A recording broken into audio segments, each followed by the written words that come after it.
When Mario Balotelli produced a virtuoso display for Italy against Germany in the semi-finals of the 2012 European Championship, it seemed he was destined for stardom.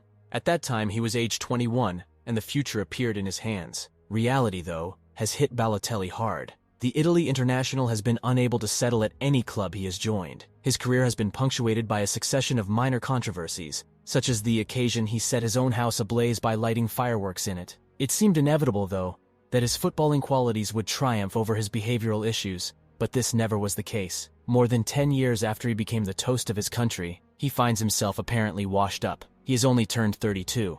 Balotelli is a name all but forgotten when the top footballers of the last decade are considered.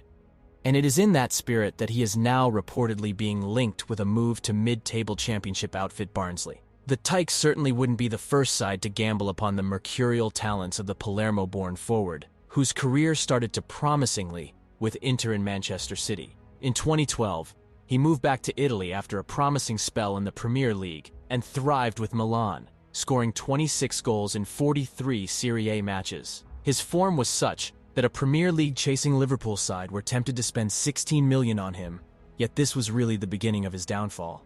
Indeed, Balotelli later told Canal Plus, the decision to go back to England was the worst mistake of my life.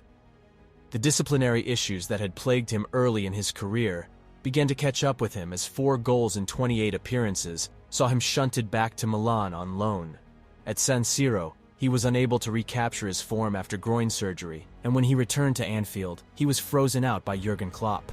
Just 2 years after splashing 16M on Balotelli, he was pushed out of the door to League One side Nice on a free transfer. His excesses would be tolerated a little more in France, particularly at a club like Nice, where players of such undisputed quality do not come without baggage. Whether it was out of patience or necessity, Nice were rewarded as Balotelli's confidence and goals returned. A career-best 15 were returned in just 23 League One matches in his first season, and after he swithered over whether he would stay beyond his one-year deal, 18 in 28 games followed in 2017 to 18.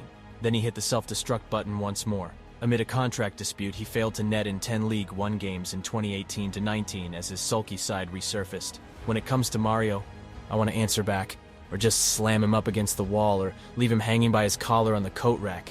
But I can't, as I'm no longer a player. A frustrated Nice boss Patrick Vieira said as Balotelli's time at the Allianz Riviera drew to a messy close.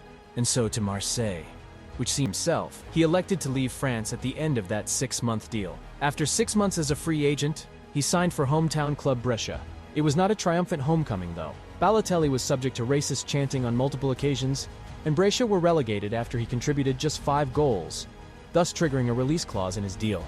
Right now he plays for Swiss club Sion, a far cry from his true potential, a potential almost every coach is scared of coming in contact with. If you like this video, we have a ton of others in the channel. Thank you for watching, and don't forget to subscribe.